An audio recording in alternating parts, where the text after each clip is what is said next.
Welcome to Unprecedented, all about the United States Supreme Court and things that matter here on Legal AF with your regular anchors for this, Dina and Michael Popok.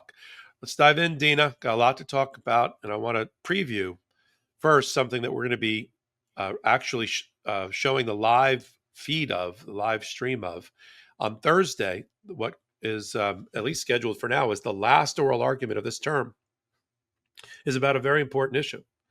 It's about birthright citizenship, and it's about the ability of individual federal judges to use in their toolbox something called the nationwide injunction or universal injunction as a remedy for the case in front of them, for the violation in front of them, for the constitutional violation in front of them.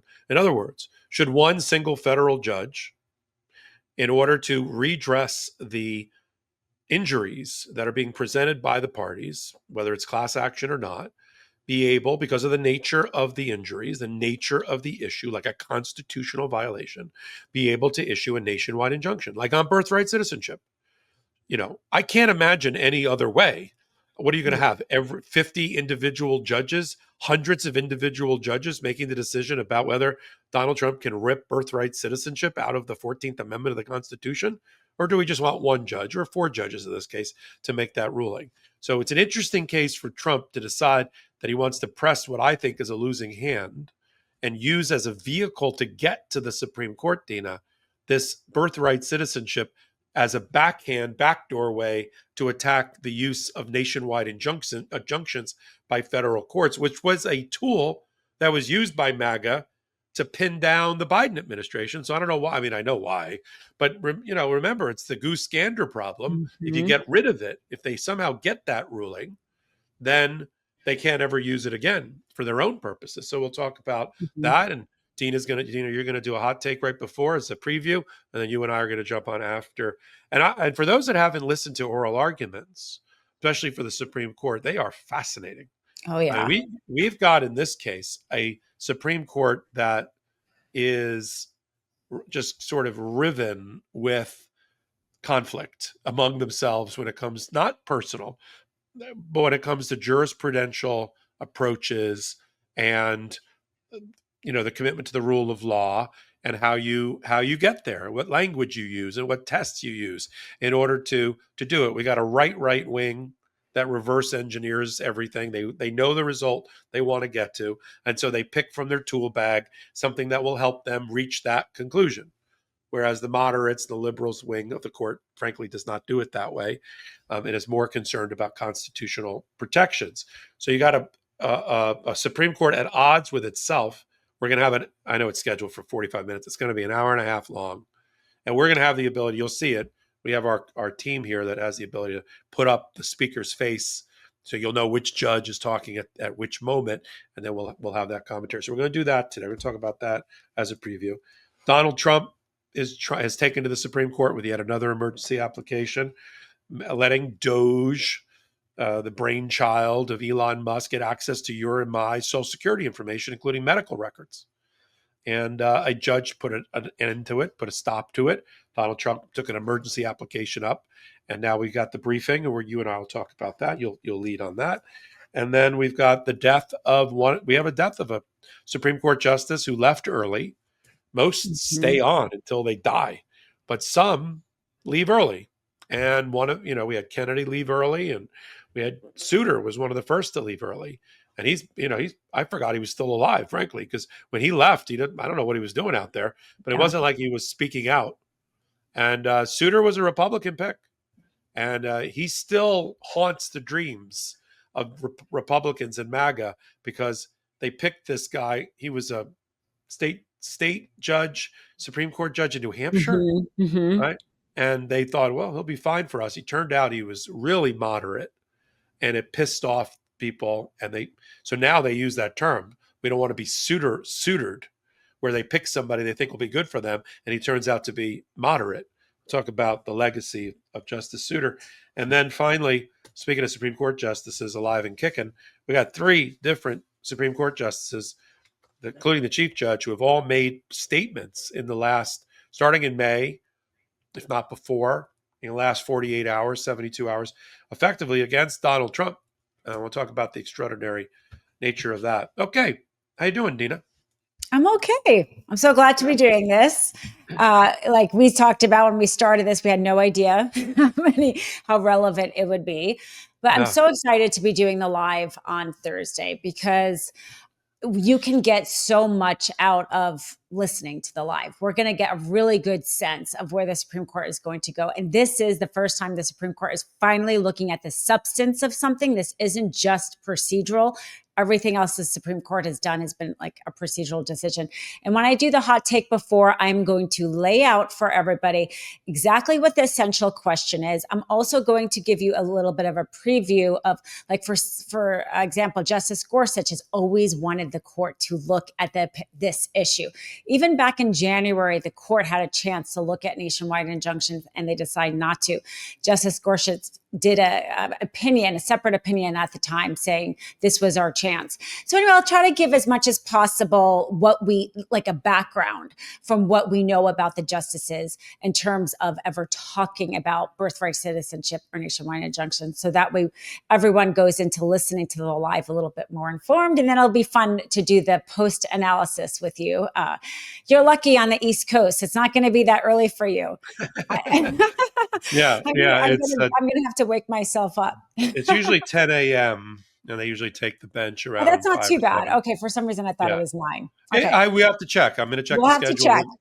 We're going to announce it. People, if you haven't already, subscribe to Legal AF. You'll get and set your reminders. You'll get a reminder when we post the live version, and you can hang out there and chat with us. I'll chat during it, and I'll get the exact time, and we'll announce it in the future. Why don't we just why don't we lead right there? Why Mhm. don't you talk to the audience about this nationwide injunction and the underlying birthright citizenship? Because it's hard to believe there's been so many emergency applications to the United States Supreme Court, but this is like the first oral argument about a Trump policy in a non-emergency application method. So a real Mhm. oral argument. We've had oral arguments that we've covered, but they really were about positions taken in the past in cases that were kicking around for a couple of years, even before the Trump administration. This one has got Trump's fingerprints all over it, and it's really the first one. Why don't you preview Mhm. what we think the arguments are, and then we can kibitz a little bit about the case. Yeah, I mean, I think that we're going to hear kind of a repeat of what we've been hearing on social media about nationwide injunctions are being abused. They're going to say they're being used too much. Here's the situation: nationwide injunctions are a little bit complicated, right? Even for us lawyers, because on the one hand, when they're used against us by Trump and they go and they find that one Texas judge who's going to make it illegal for the entire country to use the abortion bill, we don't like it that much. But when it's done to stop Elon Musk from going in there and getting access to our social security information, we like it. So it is a little bit, should one judge have the power to decide federal law throughout the country? It is a good question to ask. There's nothing wrong with asking that question. The problem is let's say they did away with nationwide injunction. Then the idea that we could have children here in California who are citizens, and you could have children in Florida who are not citizens, seems like a complete violation of due process. How could you? The idea is it's federal law, not state law. Everybody in the country should be having their federal law applied equally, right? So that's the counter argument for why one federal judge should decide for the entire country. Again, it's also just an injunction. It's not permanent, right? It's a matter of, for now, this is the law for everybody for now. So it is going to be an interesting, I think, a very interesting, like intellectual or philosophical argument. I think that the reason why the Supreme Court didn't take it up in January is there's no easy answer to it. And that's why they didn't really want to delve into it. It's even if they think that they don't like one judge to have this much power, them coming up with an alternative that's workable is going to be really tough. So I could see in a way the discussion maybe getting moved forward, but I don't see there being like a complete flip and how it is done now because of the fact that them coming up. I mean, this is what we saw with gerrymandering, right? The Supreme Court has had a hard time stepping in and they have done it, right, in the case of Alabama, but most times they don't, because they said we cannot come up with a workable standard. It's very important to them to come up with a workable standard, because they're basically giving direction to all these judges in the country. How are you supposed to handle a situation like this? So to me, coming up with a workable standard is what is going to be difficult, even if they wanted to change it. So I think that's where the argument's going to go. Yeah, I agree with you. I mean, you have some of the Supreme Court justices have been very adamant about what they see as the overuse of the nationwide injunction, Gorsuch, as we talked about. But others, I think, recognize that it's not one size fits all. You have to give the flexibility to federal judges to fashion a remedy, and sometimes the remedy, in order to make any sense, has to be nationwide. Mm-hmm. I mean, even when they were banning mifepristone for medication abortions, I mean, he issued a nationwide injunction stopping women for a period until that was vacated, stopping women from using that nationwide, as opposed to like state by state, And I mean, how can you have somebody in Louisiana who has a baby is not going to be a U.S. citizen, but somebody in New York is? It's bizarre. Mm-hmm. But, Trump is always trying to press his advantage, and he's trying to pressurize the Supreme Court and stampede the Supreme Court into making these kind of decisions, and using this this would not have been my vehicle to try to challenge nationwide injunctions. But they were like, well, all right, let's use this one and see what happens. So, we're going to know early on. The one thing about oral arguments, to give a little bit of a primer, the one thing about oral arguments, especially at the Supreme Court, is you kind of know early on that's why you'll often see headlines, skeptical court, conservative majority, or unified position seems to be coalescing around. It's because sometimes minds are changed after an oral argument. I mean, the reason for oral argument is supposed to be they've read the briefs. They've read all the briefs. They've read the amicus briefs and the parties' briefs and the friends of the court briefs and all of that. And now they've got some questions. So when you're an advocate, and I've done appellate advocacy, just not at the United States Supreme Court level, you got to be prepared. You come up there with a little script, because sometimes, depending upon the bench, they won't ask you many questions at the very beginning, so you got to have something sort of prepared so you can talk eloquently about your case. But at some point on a hot bench, within 2.5 minutes, it's like, well, let's forget all your briefing. Let me ask you a pointed question. Follow me on this example. Blah, blah, blah, and then it starts. It's called a hot bench, right? Because all the judges are jumping in, and let me pick up with what Judge Sotomayor just said. But your example to Justice Kagan, and then you're off and running. And you got to just keep, as an advocate, you got to just keep a North Star to navigate by, to make sure you're hitting your points. You have to answer their question, but you also have to make your argument. And that's something that more junior appellate advocates don't understand. You can't just it's not a tennis match. It can't be a tennis match where the Supreme Court justices just run you ragged around the court, left, right. Now, you have a strategy. You need to present your argument. You need to do it through but if you have 4 points you got to make, you got to figure out how to answer their question, pivot, and get to one of your 4 points in the time allotted.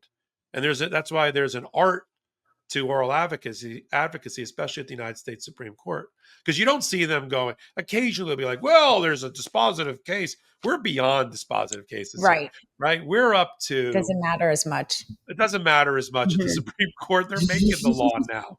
You can say, well, the leading case in the area, but they know everybody in that room knows the leading case. It's like a magician. It's like a magician on a stage in front of a room full of other magicians. Yes. Right? I think the last oral argument that one of the lawyers was trying to tell Justice Sotomayor, like, what the court their court held, right? In a prior Yeah. opinion. I was like, okay, good luck with that, buddy. It's a whole nother world. At a Yeah. lower court, you can, when I've advocated in front of a trial judge or even a lower appellate court, sometimes you get it more into the nitty gritty. There, it's much more esoteric. It's much more academic. If you're on a motorcycle in the trial court level, you're in an airplane at 20,000 feet at a Supreme Court level. And Mhm. so that's why, I think our color commentary before and after and during, well, I'll be in the chat with you, will be so helpful to that. So why don't we, rather than, keep gilding the Mhm. lily about that case, why don't we move on to the new filings and have you lead the audience on that? About the Doge access to Social Security. This is not the case yet, I don't believe, that came out of San Francisco, in which, no, Yeah. all federal restructuring has been stopped Mhm. as a result of Doge. That one is on a fast track to the Ninth Circuit, and it'll get to the Supreme Court maybe with an emergency petition. This is about, not to get fatigued here, but this is about Doge access to Social Security. Why don't you walk the audience through that? Mhm. So this one's out of the Fourth Circuit. And what's at issue is the lower court or the circuit basically paused. They said that Doge cannot access the Social Security information of people unless it was anonymous information that they could get. And let me say like the exact quote, but it was basically like, the court said they could receive the information, but only if it was like in an anonymous setting. They can't get the person's name with their social security, with their medical information. They can get the data, but not if you can like piece together who it is they're talking about. It's very reasonable, right? But that wasn't good enough for the government. And so they went in and they're asking the Supreme Court in an emergency appeal yet again to basically undo that pause and allow them to go in and get that data. And so we just had the filing of the response from the plaintiff who brought this initial suit. The AFL CIO brought this suit to begin with, and they just filed their response to the Supreme Court and really pointing out there is no emergency. You should not take this because, again, we're not looking at the substance here. The government isn't asking to look at the substance. They're asking the Supreme Court to intervene and overturn the lower court's decision to put a pause on the access of information until the litigation proceeds. And that was really, I thought, the crux of what was saying. There is no emergency, so you can't take it, or you shouldn't take it, basically. That this is, the government has only devoted like a paragraph to why this is an emergency. It's clearly not. This is such serious information. And I thought it was really interesting because they said, on the Social Security's website, they advertise that it is the highest, quote, the highest level of privacy protection available, end quote. That's what the Social Security Administration advertised about your privacy. And now they are giving it to Doge in violation of the Privacy Act that basically says like you only get this information if like you absolutely have to and you have to go to procedures. So in the brief they filed with the Supreme Court, they quoted that.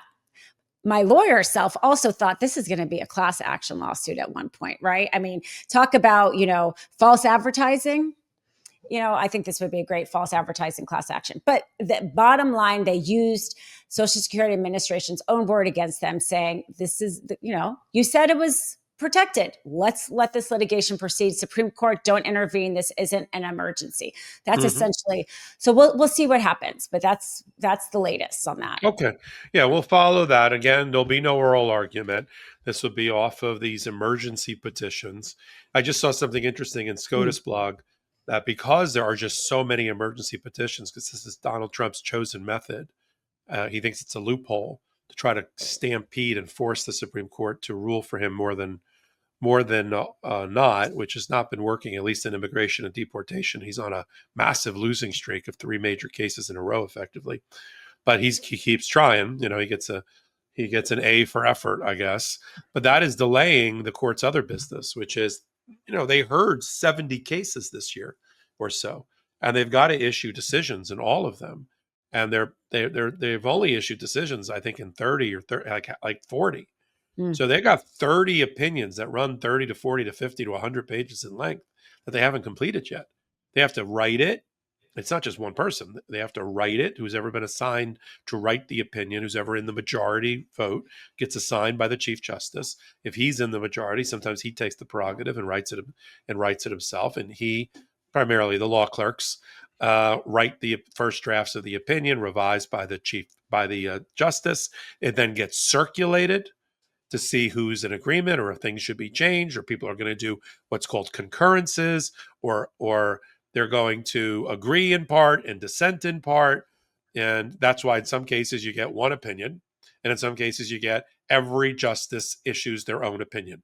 I concur with the first three parts, but not the last part. I dissent from this, and it's just a mess. Then you and I got to do, well, it looks like there's a 6-3 about this issue, and 7-2 on this issue, and 5-4 on this issue in the same case.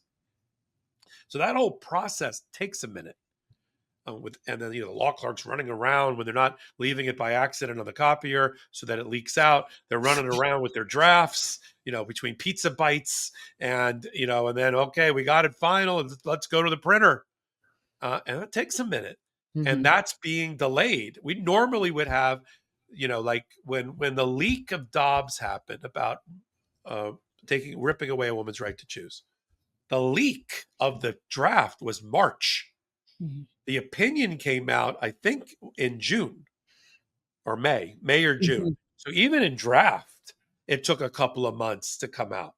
We're already in May, and they're talking about opinions normally that would come out by the end of May so they can go on their holiday by June, because they like to be out the door while opinions are dropping. They're talking about opinions not dropping until July, maybe August. Wow. They come back into session in October. Mm. So this is one of the latest, if not the, you and I will have a lot to talk about this summer. Normally after June, by July, you and I are talking about, well, next term, here's the interesting cases on the docket. F that. This is going to be, here's 5 new opinions all got dropped today. Let's talk about them. And on top of that, more emergency applications, because they're not stopping. They're unabated. I only have jokes. Supreme Court's better stay close to town. Like, don't go to Europe, because they're going to have to do a lot of work. That's going to make them grumpy. Yeah, well, I don't know how to change the outcome. No, but I do think Trump, and we're going to go into this, Trump and Stephen Miller, and just the justices are starting to talk more about them. And everything he does like this, like filing these emergency dockets and interfering with their summer vacation. Hey, they're human. They're human people, just like everyone else. That's going to make them grumpy. Human people. They are human people. Why don't we continue with the extraordinary thing that's really happened? It started in April with Chief Justice Roberts sending a little PR press release to Donald Trump and the rest of us, telling Donald Trump, knock it off and trying to attack the judiciary and call for impeachment. We were like, whoa, he just issued a statement, not in the context of a case or an oral argument or a written opinion or an interview. He just issued a statement to tell Trump to back off. So we got that. And then you've had right in a row from Law Day, May 1, to like today, effectively. 3 justices. Why don't you talk about what just happened and why in their own way it's so extraordinary and unprecedented? Yeah, I mean, we saw, as we talked about before, Justice Ketanji Brown Jackson speak out.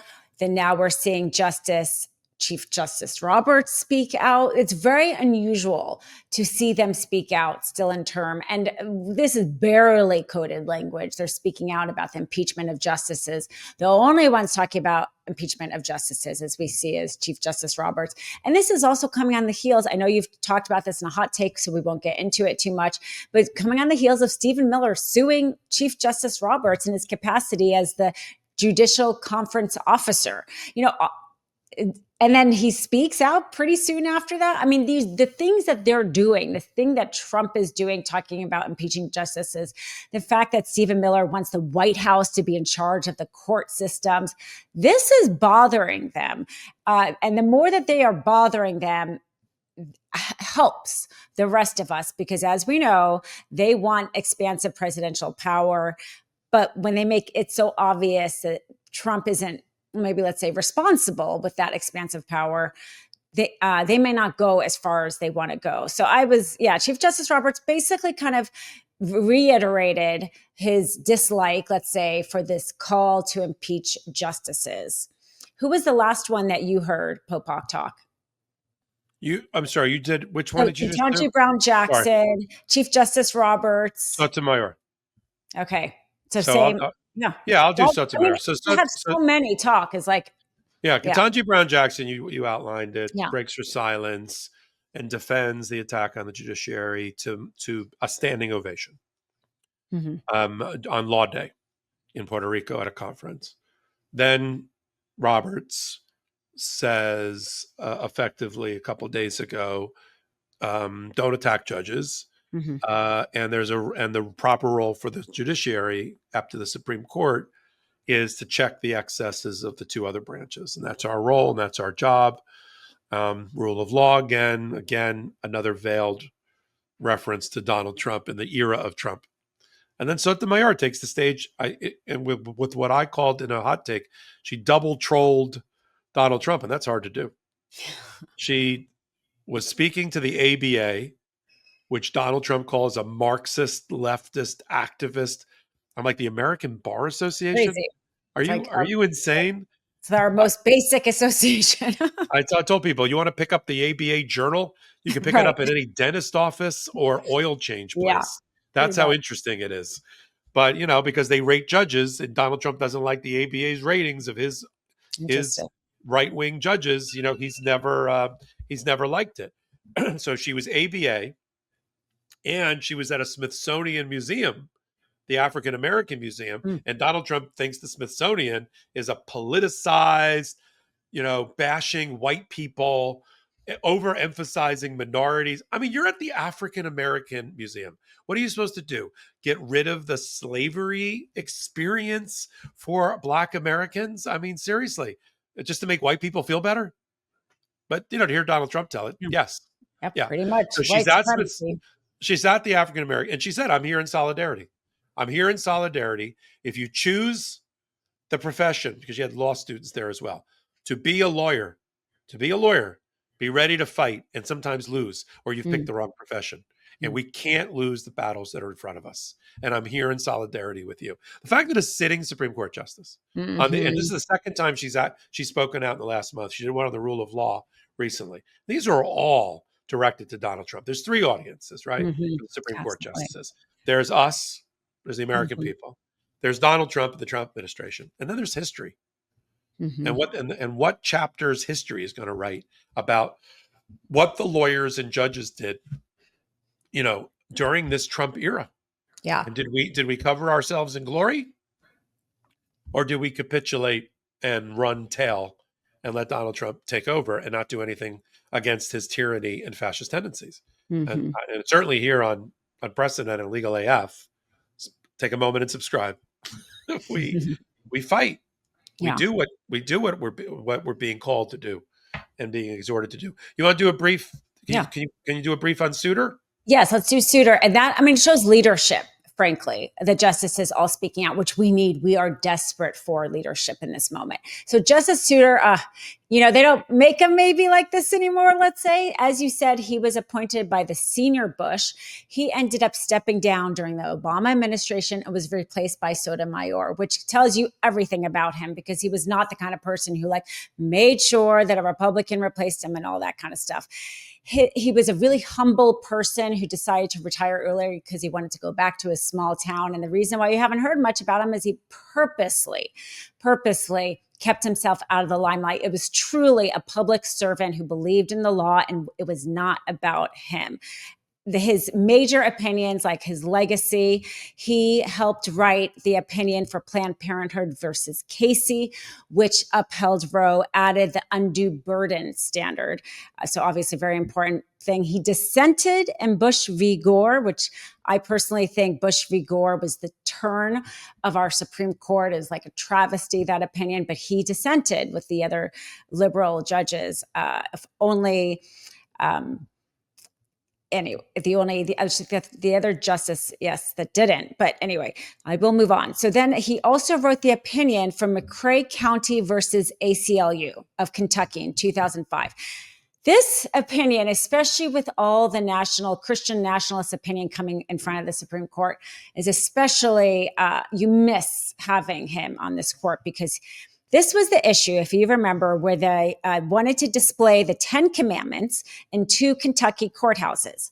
And he wrote that this was a violation of the Establishment Clause of the government, which seems very obvious. And of course, now we know we're here at this idea of maybe government taxpayer paying for religious schools. He wrote in his opinion that government neutrality was essential, and the need for, quote, a fairly high wall of separation of church and state.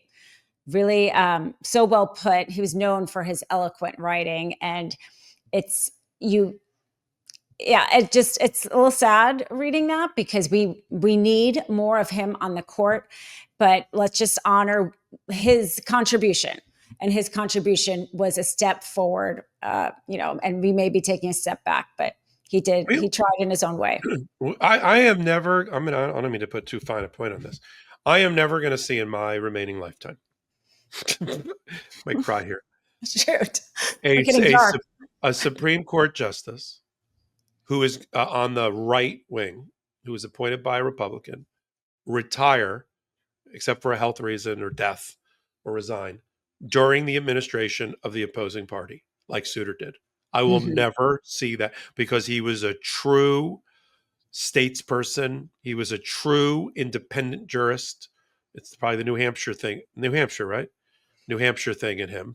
And we will never see it again. We will never see it again. Clarence Thomas and Alito and Gorsuch and Kavanaugh, probably Roberts, are not going to, if and when we regain the White House in 2028, they are not going to resign. You have to take them their cold, dead hands out of their offices, because they're not going to give that seat over to the other side. And Souter was like, it's time for me to go. I'm going to go. And I don't care who the president is, because that's not what the Supreme Court, we're supposed to be apolitical. But you see justices hanging on, even on the Democrat side, hanging on, hoping they can make it to the next administration and get over that hump. Kennedy did it. Kennedy was going to resign a long time ago, but he wanted to he didn't want to do it. He didn't want to do it during Biden. Yeah. He did it, and he did it during Trump, and we're not going to see that ever again. That has, we got I'm going to do a hot take on it in a few minutes. We got the president trying to take over Library of Congress and fire the first African-American woman, who's on the last year of her 10-year term. She was confirmed 74 to 18 back in 2016. And now she's woke. She's transgendery. She's whatever. Give me a break. Even the Republicans are against that. So, people like Justice Souter are a dying breed. Dying breed. And it was actually Justice Sandra Day O'Connor. That was the name I was trying to remember, because she was similar to him in that she started out Republican and was a little bit more liberal in her opinions. But for Bush v. Gore, she voted in favor of stopping the count instead of doing the right thing and going with the liberals. And if she had, we would have a completely different outcome for all these years. But he did it. He did the right thing. He stuck with the rule of law. And in terms of the librarian, I mean, this is the white nationalist Project 2025 happening. There's no other explanation. There's no reasonable explanation for any of this. Yeah. Well, we try our best for reasonable explanations. I'm glad we're here on Unprecedented. Take a moment and help continue to support this growing channel. Our goal is 700,000 subscribers before the month is over, and we're well on our way. If you like the work of Dina Dahl, follow her on Midas Touch Network and here on Legal AF. We've got about a dozen other contributors that you may like. You may like us. You may like the others. Either way, we sit at the intersection of law and politics and here the Supreme Court, so you don't have to. Many ways to support the contributors through their own social media accounts and things. Legal AF, subscribe. It's all for free. Set the reminders for it as well. We got a new Legal AF Substack that's going to go well over 40,000 subscribers after just 2 weeks on Substack, where we post things like the actual court filings. I got a thing called Filings AF. What else? We got a morning briefing called Morning AF. You see the pattern here? Substack, Legal AF. And then, of course, we got the Legal AF podcast as well. So until our next reporting next week, this is Dina and Michael Popok for Unprecedented, only on Legal AF. Can't get your fill of Legal AF? Me neither. That's why we formed the Legal AF Substack.